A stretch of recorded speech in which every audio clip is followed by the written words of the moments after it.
اور اس وقت وفاقی وزیر برائے اطلاعات و نشریات مریم اورنگزیب نیوز کانفرنس کر رہی ہیں.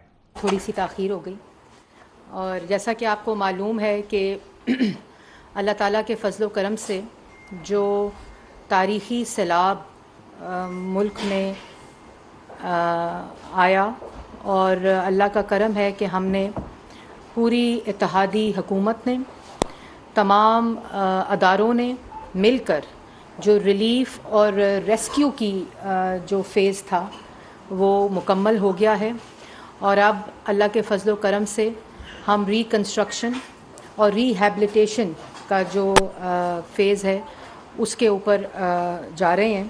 اور اس میں میں ضرور کہوں گی کہ ایک کولیبریٹو ایفرٹ ہے جس میں تمام ادارے جو مسلح افواج کے ادارے ہیں، NFRCC ہے، کوئلیشن جو حکومت ہے اتحادی، اس کے ہر پارٹی کا ہر سربراہ، ان کی پوری ٹیم، تمام جو لوگ ہیں ان کو میں خراج تحسین پیش کرنا چاہتی ہوں کہ پچھلے 5-6 مہینے سے یہ جو پوری آفت ہے اس کا ڈٹ کر مقابلہ کیا ہے. اور وزیر اعظم پاکستان، جیسا کہ آپ جانتے ہیں کہ انہوں نے پورے پاکستان میں خود دورے کر کے، خود جگہ پر پہنچ کر تمام انتظامات دیکھے. آپ کو یاد ہوگا کہ شروع میں جب وہ جاتے تھے تو چیزیں ریسکیو اور ریلیف کی نہیں پہنچی ہوتی تھیں، تو وہ خود وہاں نوٹس لیتے تھے، اور یہ سلسلہ جاری رہا، اور چیزیں اللہ تعالیٰ کی کہیں ابھی بھی کوتاہیاں ہیں. میں میڈیا کا بھی شکریہ ادا کرنا چاہتی ہوں کہ جس طرح انہوں نے اس پوری کاوش میں، اس کوشش میں اپنا کردار ادا کیا ہے، مثبت کردار،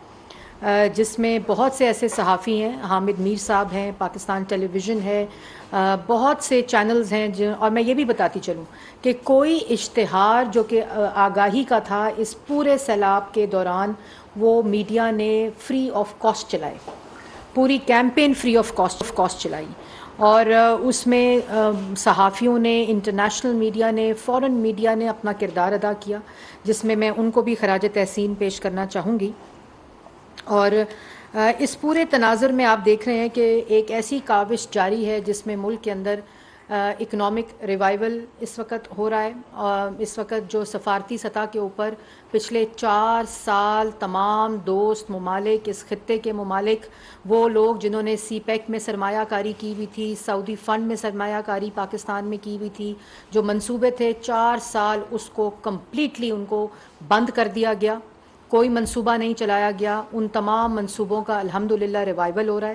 آپ نے دیکھا کہ جس طرح پرائم منسٹر جو ہیں وہ ابھی ڈفرینٹ ان کے جو دورے ہیں انپریسیڈنٹڈ ہے، کہ 5 مہینے کے اندر جس طرح ڈپلومیٹک ریوائول ہوا ہے، جس طرح فلڈز کے اندر تمام انٹرنیشنل جو ہمارے دوست ممالک ہیں، جو ہماری انٹرنیشنل ایڈ ایجنسیز ہیں، چاہے اس کے اندر سعودی عربیہ ہو، ٹرکی ہو، UK ہو، US ہو، قطر ہو، جس طرح مدد کی گئی ہے، وہ جذبہ دیکھتے ہوئے ان کو بھی میں شکریہ ادا کرنا چاہوں گی. اور میں نے نام نہیں لیے، چائنا کی جو ملٹی پرونگڈ پریزیڈنٹ شی کی سپورٹ رہی ہے، اسی طرح پریزیڈنٹ اردوغان کی رہی ہے، سینٹرل ایشیا کے جو لوگ ہیں جس طرح انہوں نے مدد کی ہے، وہ ایک انپریسیڈنٹڈ ہے پاکستان کے لیے. اسی طرح جو ڈپلومیٹک ریلیشن شپس ریوائیو ہو رہے ہیں پاکستان کے، آپ دیکھ رہے ہیں کہ پرائم منسٹر UNGA میں گئے جہاں فلڈز کی وکٹمز کی آواز اٹھائی، اسی طرح UN اپیل اس سے ڈبل ہوئی. اور یہ تمام وہ تناظر ہیں جس میں ایک حکومت اتحادی اس وقت کام کر رہی ہے.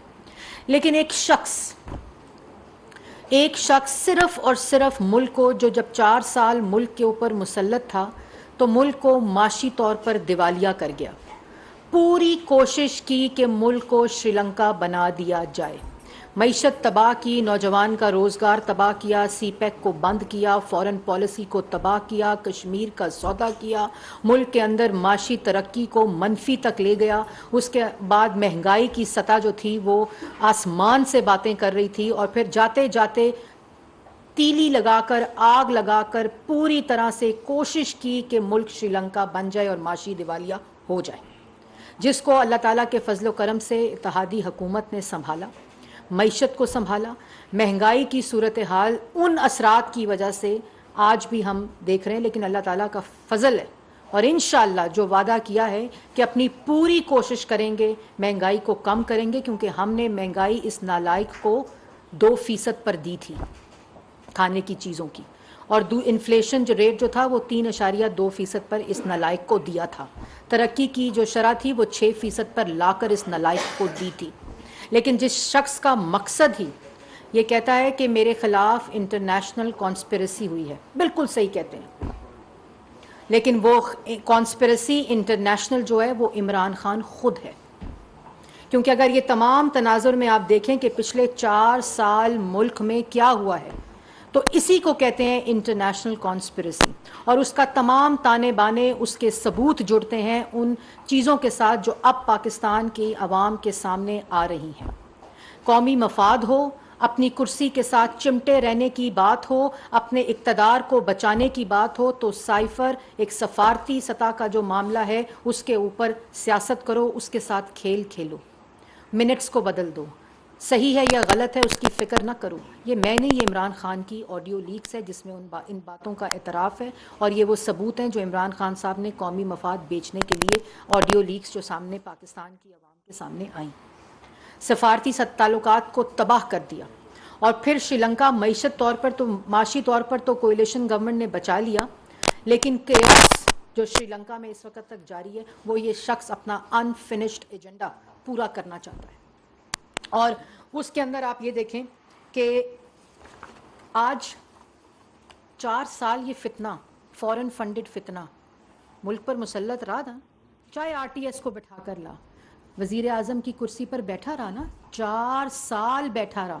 کیوں نہیں بولتے؟ کس کے ایک جملہ بول دیں کہ میں نے کوئی ہسپتال بنایا، میں نے کوئی سکول بنایا، میں نے مہنگائی ختم کی، میں نے کوئی ڈیم بنایا، میں نے کوئی بجلی کا 1 میگا واٹ بجلی بنائی، میں نے کوئی 1 کلومیٹر روڈ بنایا، میں نے کسی قسم کی نوکریاں دی، میں نے مہنگائی ختم کی. کوئی ایک جملہ تو بولو.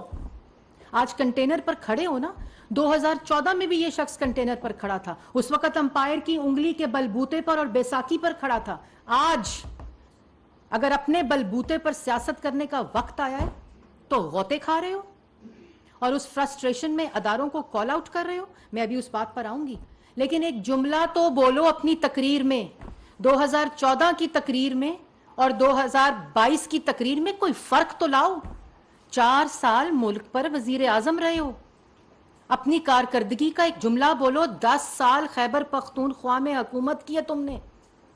بتاؤ کوئی ہسپتال بنایا ہو، کوئی پل بنایا ہو، کوئی سڑک بنائی ہو، کوئی ڈیم بنایا ہو، کوئی میگا واٹ بجلی بنائی ہو، کوئی موٹر وے کہ ایڈیشنل کوئی 1 کلومیٹر سڑک بنائی ہو. آج وہاں دہشت گردی واپس آ رہی ہے. ملک میں امن امان کو آج خطرہ ہے، اور اس کے اوپر اسی کنٹینر کو سجا کر وہی جملے، وہی تقاریر، وہی باتیں، وہی غلاظت، وہی انتشار، وہی نفرت، وہی ڈھٹائی. جب نواز شریف 2016 میں 3 دفعہ کا منتخب وزیر اعظم گیا تھا تو اس کی تقریر کیا تھی کہ میں نے اس ملک کو ایٹمی قوت بنایا، میں نے اس ملک میں پہلی موٹر وے دی، میں نے اس ملک میں 14,000 میگا واٹ بجلی دی، میں نے اس ملک میں سکول بنائے، ہسپتال بنائے، میں نے اس ملک میں امن قائم کیا، دہشت گردی ختم کی، اس ملک کو پہلی نیشنل سیکیورٹی پالیسی دی، اس ملک کے آقائیوں کو پہلی دفعہ دہشت گردی کے خلاف ایک طاقت بنایا اور دہشت گردی کا مقابلہ کیا، اس ملک کو سی پیک دیا، نوجوان کو روزگار دیا، اس خطے کو ترقی دی. یہ نواز شریف کی تقریر تھی. آج آپ کی تقریر کیا ہے؟ کیا تقریر ہے آپ کی؟ اور نواز شریف 2014 میں نواز شریف تھا، آج نواز شریف کے ساتھ شہباز شریف، مریم نواز. لیکن ایک چیز کنسسٹنٹ ہے، نواز شریف کا بھوت اور خوف دماغ سے نہیں ہٹا. شہباز شریف کی باتیں کرتے ہو. شہباز شریف، تم نے 350 ڈیم بنانے تھے. شہباز شریف نے پنجاب میں 14,000 میگا واٹ میں سے 5,500 میگا واٹ بجلی بنائی پنجاب میں، اسی وقت جب تم یہ کنٹینر پر کھڑے تھے. ہسپتال بنائے، سکول بنائے، سڑکیں بنائی، مہنگائی کم کی، اس وقت جب تم کنٹینر پر کھڑے تھے. اور آج بھی شہباز شریف اللہ تعالیٰ کے فضل و کرم سے ملک کی معیشت، ملک کے سفارتی تعلقات، ملک کے اندر مہنگائی کی کمی، ملک کے اندر معاشی بحالی، ملک کے اندر امن، ملک کے اندر جو اس وقت سیلاب سے وکٹمز ہیں ان کی بحالی، آج بھی اللہ تعالیٰ کے فضل و کرم سے شہباز شریف یہ کام کر رہا ہے اور تم کھڑے ہو کر کنٹینر کے اوپر غلاظت اگل رہے ہو. کل ورلڈ بینک کی رپورٹ یہ کہتی ہے تمام انٹرنیشنل ایسٹیمیٹس کے مطابق کہ پاکستان کو 10 سال لگیں گے سیلاب کے اثرات سے نکلتے ہوئے اور $30 بلین درکار ہے. یہ ورلڈ بینک کی رپورٹ ہے. اور عمران خان صاحب عمرانی فتنہ فورن فنڈڈ فتنہ وہ کانسپریسی جو ملک کے اندر کیا کہتی ہے کہ میں سیلاب سے ڈوبے ملک کو مزید ڈوباؤں گا, میں یہاں لاشیں بکھیروں گا, یہاں خونی مارچ کروں گا, ملک کے اندر انتشار پھیلاؤں گا, کیونکہ 4 سال میرا انفینشڈ ایجنڈا تھا. میں نے تو ابھی اور کام کرنے تھے, میں نے تو ابھی معیشت تباہ کی تھی, ابھی میں نے جو ملک کے اندر امن تھا اس کو تباہ کرنا تھا. یہ تو میں جیسے جلدی کرسی چلی گئی, میرا تو ابھی فورن فنڈنگ کا انفینشڈ ٹاسک رہتا ہے. تو ایک طرف یہ حکومت جو ہے وہ ریوائولز کی طرف جا رہی ہے اور عمران خان اسی کنٹینر پر کھڑے ہو کر ملک کے اندر انتشار, فساد اور اداروں کو کمزور کرنے کی, اور میں اس پہ ابھی آؤں گی. دوسری بات, انڈیا کا وزیر دفاع 3 دن پہلے کیا کہتا ہے؟ وہ کہتا ہے کہ ملک کے جو پاکستان کا جو شمالی حصہ ہے گلگت بلتستان ہے اس کو ہم اپنا حصہ بنائیں گے, اور جو شمال کو ٹارگٹ کیا ہوا ہے یہ ڈیفنس منسٹر آف انڈیا کہہ رہا ہے. اور یہ فتنہ کیا کہہ رہا ہے کہ میں اسلام آباد پہ چڑھائی کروں گا, اور جو باتیں کر رہا ہے, کال آؤٹ کر رہا ہے DGISI کو, چیف آف آرمی سٹاف کو اور افواج پاکستان کو, اور اس کا جشن کہاں بنایا جا رہا ہے؟ اس وقت جب ڈیفنس منسٹر آف انڈیا وہ سٹیٹمنٹ دے رہا ہے, اس کا جشن ہندوستان میں منایا جا رہا ہے. لگائیں ذرا وہ ویڈیو جو آپ کو میں بتاؤں. جس وقت ووٹ آف نو کانفیڈنس ہو رہا تھا, آج کہتے ہو شفاف الیکشن کرا دو. تمہارا مطالبہ شفاف الیکشن نہیں ہے, آپ کا مطالبہ اور آپ کی نیت پاکستان کو جو آپ کہتے تھے کہ اس کی معیشت کو تباہ کر دو, اس کے اندر افراتفری پھیلا دو, نفرت کے بیج بوئے, ایسے بیج بوئے جس کے اثرات آج تک یہاں موجود ہیں, اور 4 ٹکڑوں کی بات خدا نخواستہ کرتے تھے. اور اس وقت وہ ووٹ آف نو کانفیڈنس جب تمہارے خلاف آ رہا تھا تو بند کمروں میں آفرز دے رہے تھے تا حیات ایکسٹینشن کی, اور بار کہتے ہو جانور ہیں, بار کہتے ہو نیوٹرل کا اسلام اجازت نہیں دیتا, بار کہتے ہو میر جعفر میر صادق, اور بار یہ کہتے ہو کہ نیوٹرل جانور ہوتا ہے. یہ منافقت, یہ ہے یہ منافق چہرہ, یہ ہے وہ ڈبل سٹینڈرڈز. اور یہ کہتے ہو اسٹیبلشمنٹ کہتی ہے کہ ہمارا سیاست میں کوئی رول نہیں ہے. DGI نے کہا میری موجودگی کے اندر یہ آفر کی گئی, اور انہوں نے کہا کہ یہ ادارے کا فیصلہ ہے. جب نواز شریف صاحب کو 2016 میں نکالا تو اس وقت بھی ایکسٹینشن دی جا سکتی تھی. بند کمروں کے اندر تم نے سودا اپنے آئینی حلف کا, اور تم اس طرح کی بند کمروں میں آفرز کرتے رہے. اور جب اسٹیبلشمنٹ نے یہ کہہ دیا کہ ہمارا سیاست سے کوئی تعلق نہیں ہے تو بار تم ان کو گالیاں دیتے ہو. اور کل جو تقریر تم نے کی کہ کان کھول کر سن لو, تم کیا سمجھتے ہو کہ تمہاری اس طرح کی غلاظت, تمہاری اس طرح کی گفتگو, تمہاری اس طرح کی باتیں, یہ بیانیہ پاکستان میں تو تباہ و برباد ہو چکا ہے. عمران خان صاحب, اس کا جشن اب صرف ہندوستان میں منایا جا رہا ہے. تم وہ شخص ہو, تمہاری ذہنیت اتنی غلیظ ہے کہ تم نے شہداء کے خلاف کیمپین کی ہے لسپیلا کے ہیلی کاپٹر کے سانحے کے بعد. اور کل بڑی اچھی بات کی خواجہ آصف نے کہ شہداء ہماری ریڈ لائن ہیں, اور اس کے اوپر تم نے ان کو نہیں چھوڑا, تم نے سائفر کو کے اوپر کھیل کھیلا. اور یہ جب تمہیں کہہ دیا گیا کہ تم سیاست اپنے بلبوتے پر کرو تو کان کھول کر سن لو. گالی دیتے ہو, کال آؤٹ کرتے ہو, تاکہ اس کی جو سیلیبریشنز ہیں اور اس کی جو شہنائی ہے وہ ہندوستان میں بچے کہ تم نے مودی کی کیمپین کا ٹھیکہ اٹھایا ہوا ہے. کان کھول کر سن لو کہ اب اگر تم نے ملک کے اندر سیاست کرنی ہے تو وہ بیساکھی تمہارے پاس نہیں ہے. اور یہی وہ بیانیہ تھا نواز شریف کا. تم نواز شریف کو اقتدار سے نکالا تو انہوں نے کہا کہ ووٹ کو عزت دو, اور جس وقت تمہارے خلاف ووٹ آف نو کانفیڈنس آیا, آئینی طور پہ پارلیمان نے اٹھا کر باہر پھینکا تو ہاتھ جوڑتے ہو, منتیں کرتے ہو, ترلے کرتے ہو, آفرز کرتے ہو کہ میں آپ کو غیر معینہ مدت کے لیے دے دوں گا ایکسٹینشن, اور آپ میری کرسی بچا لیں, میرا اقتدار بچا لیں, اور بار کہتے ہو کہ آپ کو نیوٹرل رہنے کا حق نہیں ہے. تم اتنے منافق شخص ہو, تم اتنے جھوٹے شخص ہو. چیف الیکشن کمشنر کو کہتے ہو میں ہٹ جانے کا نوٹس دے رہا ہوں. جھوٹے شخص. چیف الیکشن کمشنر کو ہٹ جانے کا نوٹس اس لیے دے رہے ہو کہ تمہیں رنگے ہاتھوں پکڑا ہے فورن فنڈنگ میں, تمہیں رنگے ہاتھوں پکڑا ہے توشہ خانہ میں, کیونکہ تمہارے پریشر میں نہیں آیا, تمہاری گالی, تمہاری دھمکی, تمہارے دھونس میں نہیں آیا. جس وقت چیف الیکشن کمشنر کو جیسے ایف آئی اے کو ڈی جی کو بلا کر ہر ادارے کو استعمال کیا, تم 4 سال بعد کیا کہو گے؟ کیا عوام کو بتاؤ گے اپنی کارکردگی؟ کہ میں نے سائفر کے ساتھ کھیل کھیلا, میں نے توشہ خانہ میں ڈکیتیاں کی, میں نے فورن فنڈنگ منگا کر اب پاکستان کے خلاف کام کیا. کیا بتاؤ گے پاکستان کی عوام کو؟ کہ میں نے ہیرے اور جواہرات کے سودے کیے, میں نے زمین کے ٹکڑوں کے اوپر سودے کیے. کیا بتاؤ گے عوام کو؟ تمہارے پاس عوام کو بتانے کے لیے ایک جملہ نہیں اپنی کارکردگی پہ, سوائے تمہاری چوریاں, تمہاری ڈکیتیوں کی داستانیں جس کے خلاف تم NRO مانگتے ہو. اور اس کے بعد کال آؤٹ کرتے ہو. تم جو مرضی کر لو, تم لانگ مارچ کرو, تم لانگ ڈرائیو کرو, تم لانگ جمپ کرو, جو مرضی تم نے کرنا, یا لانگ واک کرو.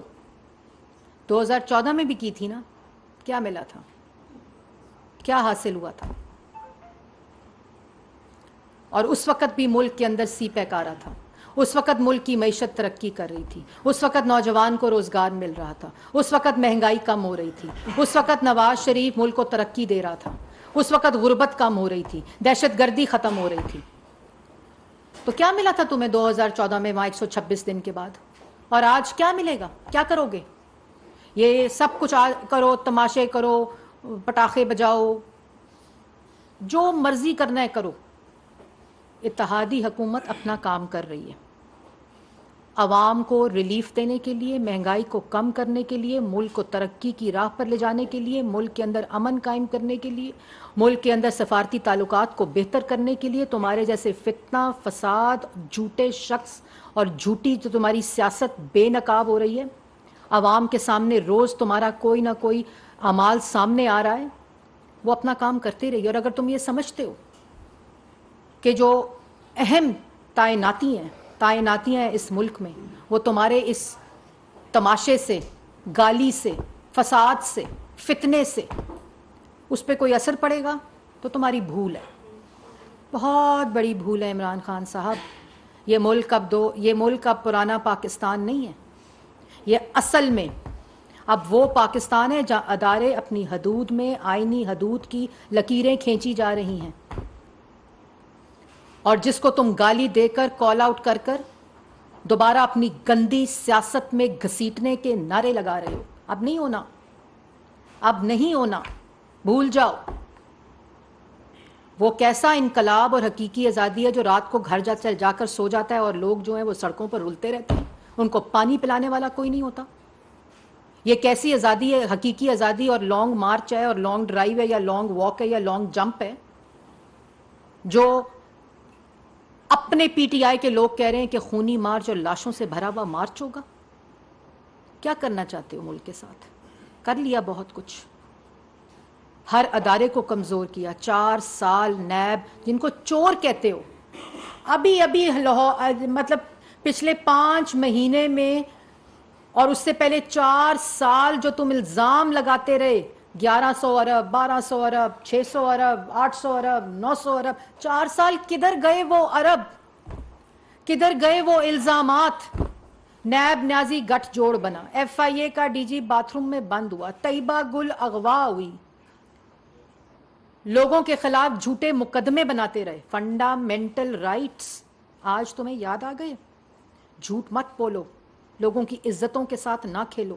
کسی کو جنسی زیادتی کا نشانہ بنا دیتے ہو اپنی سیاست کی خاطر, کسی 75 سالہ عزت دار شخص کی عزت کو اپنی سیاست کی خاطر اس کی بھینٹ چڑھا دیتے ہو.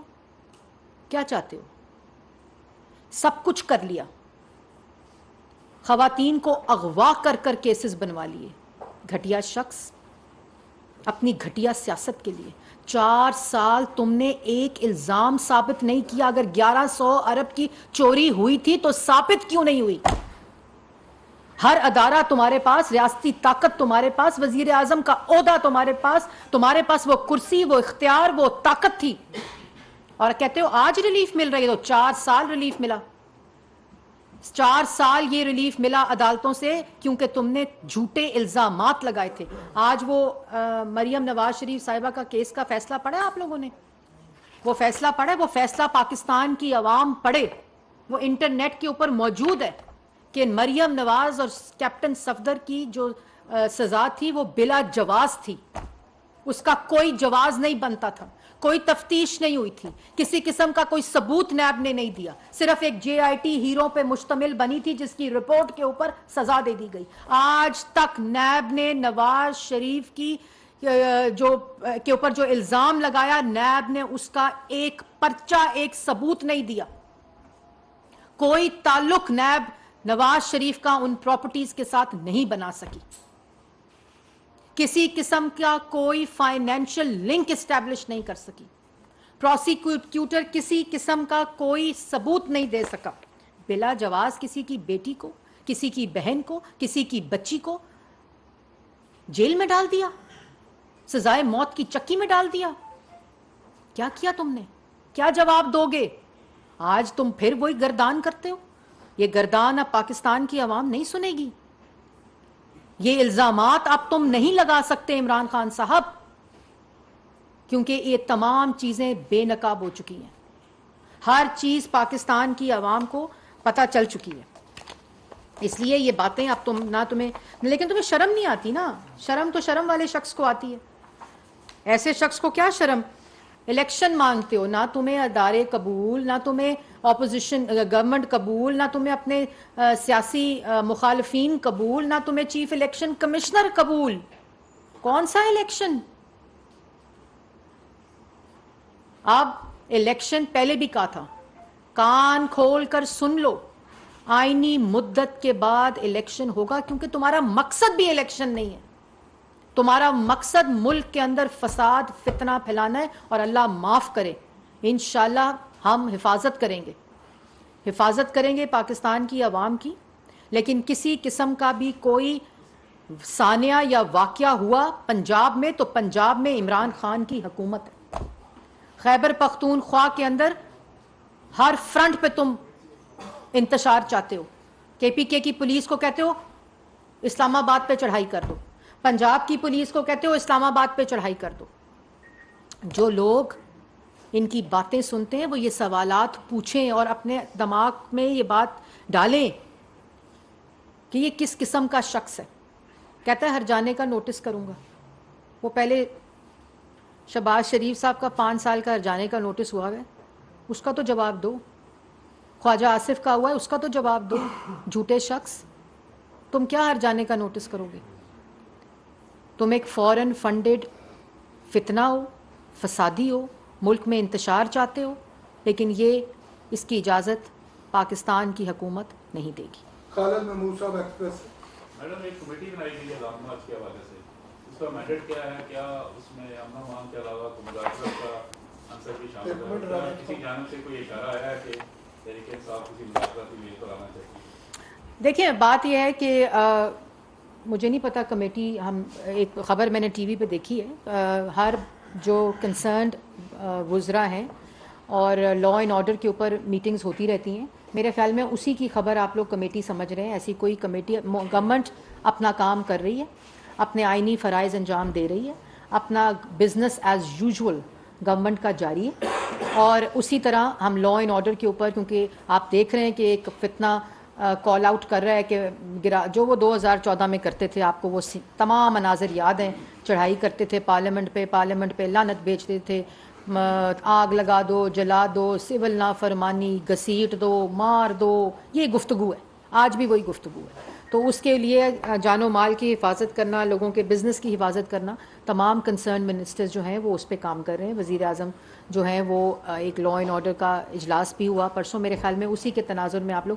مگر بات چیت دیکھیں، سیاست میں بات چیت کے دروازے ہمیشہ کھلے رہتے ہیں، اور بات چیت سیاست دانوں سے ہوتی ہے، اور سیاست دانوں سے جو بات چیت ہوتی ہے ظاہر ہے اس کے اوپر ایک کریڈیبلٹی بھی ہوتی ہے، لیکن ایک شخص اگر جھوٹ بولے، فتنہ مچائے، فساد کرے، جس کا مقصد کس کے ساتھ مذاکرات کریں؟ ایک فورن فنڈڈ فتنے کے ساتھ، ایک انتشار پھیلانے کے ساتھ والے کے ساتھ، پارلیمنٹ پہ لعنت بھیجنے والے کے ساتھ، جو ملکی مفاد سے کھیلے اس کے ساتھ مذاکرات کریں، جو جھوٹ بولے منافق شخص ہو اس کے ساتھ مذاکرات کریں؟ مطلب کس کے ساتھ مذاکرات کریں؟ بات تو یہ ہے. اس لیے کسی قسم کا ابھی کوئی مذاکرات اس شخص کے ساتھ جو ملک کے اندر لاشیں بچھانے پہ خدا نخواستہ تلا ہو، اس کے ساتھ کوئی مذاکرات نہیں. بہزاد سلیمی صاحب. میڈم یہ بتائیں کہ وزیر اعظم صاحب بھی متعدد مواقع پر کہہ چکے ہیں کہ مذاکرات کا آپشن موجود ہے، اور پاکستان تحریک انصاف کے جو دو بنیادی مطالبات نظر آتے ہیں، ان میں ایک مطالبہ ان کا مارچ اپریل میں انتخابات کا ہے، اور دوسرا مطالبہ ان کا چیف الیکشن کمیشنر کی تبدیلی کے حوالے سے ہے. تو کیا حکومت ان دونوں نکات پر کوئی لچک دکھا کے ان سے بات چیت کر سکتی ہے؟ آپ کہہ رہی ہیں کہ ان سے کوئی مذاکرات نہیں ہوں گے، تو یہ جو کمیٹی کی تشکیل ہے، دیکھیں سڑکوں کے اوپر مذاکرات نہیں ہوتے، دھمکیاں گالی دے کر مذاکرات نہیں ہوتے، فتنہ فساد اور انتشار پھیلا کر مذاکرات نہیں ہوتے. مذاکرات کی آفر تو شہباز شریف نے پارلیمان کے فلور پر معیشت کی مساق معیشت پر دی تھی نا، جس وقت NRO کا نعرہ تھا. مطلب اگر تمہیں ادارے تمہاری کرتوتوں کے اوپر پردہ ڈالنے کے لیے تم کہو اور نہ ڈلے، اور تمہاری کرتوتیں، تمہارے اعمال، تمہاری ڈکیتیاں سامنے آئیں، تمہارا اقتدار ختم ہوتا ہو، تو تم اداروں کو گالی دو، سیاسی مخالفین کے اوپر الزامات لگاؤ. یہ کس قسم کی سیاست ہے؟ ایسے شخص کے ساتھ، اس ذہنیت کے ساتھ کسی قسم کا مذاکرات نہیں ہو سکتے. مرتضیٰ صاحب. آپ گالی دے کر، دھمکی دے کر، دھونس کے ساتھ، فساد مچا کر، انتشار مچا کر الیکشن نہیں ملے گا. الیکشن جو ہے وہ اپنی آئینی مدت کے بعد انشاءاللہ ہوگا، جس میں پاکستان کی عوام اپنا ووٹ ڈالیں گے اور فتنہ فساد کو مسترد کریں گے. مرتضیٰ صاحب. پی ٹی آئی کی جانب سے ہی کہا جا رہا ہے مختلف جگہوں پہ کہ ہماری بات چیت چل رہی ہے، تو آپ کیٹیگری ڈرائیو کرتے ہیں کہ کوئی بات چیت نہیں ہے کسی بھی لیول پہ، کسی بھی سطح پہ؟ میں نے آپ کو پورا تفصیلی کیٹیگورک جواب دیا جی کہ اس شخص کے ساتھ کس قسم کی آپ چاہتے ہیں کہ بات ہو. یہ بات کرنے کے قابل شخص نہیں ہے، یہ جھوٹا شخص ہے جو بند کمرے میں آرمی چیف کی تعیناتی کو جس نے کاروبار بنا دیا، اپنے سیاسی اقتدار کو بچانے کے لیے، کرسی کو بچانے کے لیے غیر معینہ مدت کی آفر کی. کیا آئین یہ اجازت دیتا ہے؟ کیا عمران خان کا حلف یہ اجازت دیتا ہے؟ اور جس وقت انہوں نے انکار کر دیا تو اس کو باہر انہوں نے گالی دینی شروع کر دی، کال آؤٹ شروع کر دیا کرنا، اور کہتے ہیں میں چپ ہوں. میرے پاس کہنے کو بہت کچھ ہے. عمران خان صاحب فرما رہے تھے، عمران خان صاحب کے پاس کہنے کو کیا ہے؟ کیا یہ کہیں گے کہ میں نے گھڑیاں بیچی؟ کیا یہ کہیں گے میں نے ہیروں کا بزنس کیا؟ کیا یہ کہیں گے میں نے سائفر اور قومی مفاد کے ساتھ کھیل کھیلا؟ کیا یہ کہیں گے کہ میں نے اپنے وزارت فائنانس سے خط لکھوایا اور KPK میں کہا کہ جو IMF کا پروگرام آ رہا ہے اس کو خراب کرو، پاکستان کو شری لنکا بننے دو معاشی طور پر؟ کیا بتاؤ گے عوام کو؟ مطلب ایک اتنا میں سمجھتی ہوں بے بس شخص ہے کہ وہ اپنی 4 سال وفاق میں اور 10 سال خیبر پختونخوا میں ایک جملہ اپنی کارکردگی پہ نہیں بول سکتا. اتنا بدقسمت شخص ہے. نسیم صدیقی صاحب. اچھا میڈم یہ بتائیے گا کہ جس طرح پریزیڈنٹ ہاؤس میں جو میٹنگ ہوئی تھی اس کا ذکر تو چل رہا تھا، لیکن جب DG ISI نے پریسر کی تو اس دن انہوں نے کنفرم کیا کہ وہ میٹنگ بھی ہوئی. ابھی پچھلے دنوں یہ بات بھی چل رہی تھی کہ 2 راؤنڈ آف میٹنگز جو ہے وہ PTI اور حکومتی ٹیم کی طرف سے مذاکرات ہوئے، اور حکومتی ٹیم کی طرف سے ایاز صادق صاحب اس کو ہیڈ کر رہے تھے. تو اس بات کی آپ تصدیق کریں گے کہ PTI یا حکومت کے ساتھ کوئی مذاکرات کے دور میں؟ میں نے تو کیٹیگوریکلی بتا دیا جی کہ جو میرا خیال یہ ہے کہ جس کی آپ بات کر رہے ہیں، کوئی سیاسی اگر مائنڈز وہاں رہ گئے ہیں. دیکھیں اس نے اتنی بڑی زیادتی کی ہے ایک جماعت کے ساتھ جس کا نام پاکستان تحریک انصاف ہے. اس کے کہتا ہے کرش کر دیں گے. مجھے کہتے ہیں کہ پاکستان تحریک انصاف کو کرش کر دیں گے. اگر کسی نے پاکستان تحریک انصاف کو کرش کیا ہے اس کا نام عمران خان ہے. وہ لوگ جنہوں نے واقعی سمجھا تھا کہ کوئی شخص ہے جو یہ باتیں کرتے تھے، فورن فنڈنگ منگائی اس پارٹی کے نام سے، اس پارٹی کے عہدیداروں کے اکاؤنٹس استعمال کیے، وہ فورن فنڈنگ اپنے ذاتی استعمال میں کی، خیرات کے پیسے منگائے، وہ خیرات کے پیسے اپنی ذاتی استعمال میں ڈالے گئے, فورن فنڈنگ منگائی گئی انڈکلیئرڈ اکاؤنٹس کے ذریعے جس کو ڈکلیئر نہیں کیا گیا. اس کے بعد اس جماعت کی وجہ سے مسلط ہو کر آئے, بے شک آر ٹی ایس کو بٹھا کر آئے تو ڈکیتیاں شروع کر دیں توشہ خانہ کے اندر, ڈکیتیاں شروع کر دیں. ملک کے جو معاملات تھے, آٹا ہو, چینی ہو, بجلی ہو, گیس ہو, پیٹرول ہو, ہر شعبے میں ڈاکے ڈالے. یہاں جب مافیاز کے ذریعے ڈاکے ڈال لیے تو گھڑیاں, مطلب آپ یہ دیکھیں کہ 2019 کے بعد جتنے انٹرنیشنل دورے کیے ان کے وزراء نے اور انہوں نے, اس میں کہتے ہیں کہ دوسروں کو گھڑیاں ملی, وہ کہتے ہیں مجھے کھجوریں ملی تھیں اور تسبیحاں ملی تھیں. مطلب آپ یہ دیکھیں کہ یا تو آپ کو کسی قابل نہیں سمجھا ہوگا کہ جی یہ جو اسٹیٹ گفٹس ہیں ان کو بیچ دیتا ہے شخص تو اس کو کوئی نہ دو, اور جو ملی وہ کہتے ہیں مجھے کھجوریں اور تسبیحاں ملی تھیں. عمران خان صاحب اب لاہور سے نکل آئے ہیں اور ان کی جو اپروچ ہے دیکھتے ہیں بہت اگریسو ہے, اداروں کے خلاف بھی اور حکومت کے خلاف بھی. ریڈ لائن کی بات ہوئی ہے, گورنمنٹ آف پاکستان جو وفاق میں, اور کیا ریڈ لائن ہے, کہاں کیا, جس طرح سیاسی واڈا نے کہا کہ لاشیں گریں گی اس کے بعد آپ نے ریئیکٹ کرنا ہے, عمران خان فیض آباد پہنچیں گے تب ریئیکٹ کرنا ہے, کیونکہ آپشن آپ کے پاس اس کو روکنے کے کیا ہے کہ گورنر راج بھی اس میں شامل ہے, تو جو ریئیکشن آنا ہے گورنمنٹ کا اس میں آپ نے کیا ریڈ لائن متعین کیا ہے کہ یہ کراس ہوگی تو وفاق اپنا جو بھی اس کے. دیکھیے وفاق, آپ کو یاد ہے 25 مئی کو کیا ہوا تھا؟ 25 مئی کو خونی مارچ کا اعلان ہوا تھا, 25 مئی کو مسلح لوگ پکڑے گئے تھے, 25 مئی کو ان کے عہدیدار کے گھر کے ٹیرس سے گولی لگ کر ایک پولیس کانسٹیبل شہید ہوا تھا, 5 بچے تھے اس کو پولیس کانسٹیبل کے. ان یہ پورا پروگرام بنا کر آئے تھے کہ لاشیں گریں گی, پولیس والا شہید ہوا. یہ انتشار کی باتیں نہیں کرتے, اگریسو ہوتے نہیں, اگریسو اپروچ. جس شخص کے پاس ملکی مفاد میں بات کرنے کے لیے ہو نا, اس کے پاس صرف بڑکیں ہوتی ہیں, اس کے پاس صرف گالی دھمکی ہوتی ہے, اور یہ ان کا ایک طریقہ کار ہے. لیکن جیسے میں نے پہلے کہا, یہ ان کی بھول ہے. یہ تماشے کر لیں, آئیں ادھر پٹاخے بجائیں, جو ان کے کرتے ہیں چیزیں کریں, بالکل کریں, لیکن اس سے کوئی اثر نہیں ہوگا. اور انشاءاللہ پورا انٹیریئر منسٹر پنجاب میں, جیسے میں نے کہا کہ اگر کوئی اس قسم کی ایکٹیویٹی ہوئی تو اس کی ذمہ دار پنجاب حکومت ہوگی. کوئی اگر اس قسم کا فساد, فتنہ, انتشار یا خدا نہ خواستہ کوئی جانی نقصان ہوا تو یہ پری پلانڈ سازش کے تحت, پلان کے تحت, یہ عمران خان صاحب کے پلان کے عین مطابق ہوگا. یہ میں پنجاب حکومت کو وارن بھی کر رہی ہوں, اور یہ جان بوجھ کر پنجاب کی حدود سے انہوں نے یہ شروع کیا ہے. اور اگر یہ کسی قسم کا کوئی خدا نہ خواستہ واقعہ ہوا, اس کے ذمہ دار عمران خان اور پنجاب حکومت ہوگی. جس وقت یہ لوگ اگر پہنچ گئے, جو مجھے لگ نہیں رہا, لیکن اگر پہنچ گئے تو اس کا بندوبست انٹیریئر منسٹر نے الحمدللہ سیکیورٹی کا, سیفٹی کا, لوگوں کی جان و مال کا, سب کا انتظام انشاءاللہ پورا کیا ہوا ہے. زال مشوانی صاحب ایئر بھائی سے بہت شکریہ. پہلے تو یہ بتائیں کہ وزیر اعظم صاحب چین کے دورے پہ جا رہے ہیں, یہ بڑا امپورٹنٹ اہم نوعیت کا معاملہ ہے. چین میں 450 سے زائد پاکستانی جیلوں میں وہاں پہ قید ہیں. کیا اس ایجنڈے میں یہ چیز شامل ہے, یہ پوائنٹ شامل ہے کہ اس پر بات چیت کی جائے گی, وہ پاکستانی جو ہے واپس آ جائیں گے؟ دوسرا جو اہم سوال یہ ہے کہ آپ نے یہاں عمران خان صاحب کو دکھایا کہ وہ اس طرح کے ریمارکس یا پھر انڈین ٹیلیویژن اور دیگر جو کلپس ہیں وہ بھی ہم نے دیکھا, اچھی بات نہیں ہے. لیکن ہم نے دیکھا کہ ماضی میں میاں نواز شریف صاحب کی طرف سے بھی اس طرح کی بیانات سامنے آتے رہے اور انڈین ٹیلی ویژن وہ دکھاتے رہے, دنیا بھر میں میڈیا نے دکھایا. کس طرح کمپیریزن کریں گے آپ؟ 2 باتیں آپ نے کی.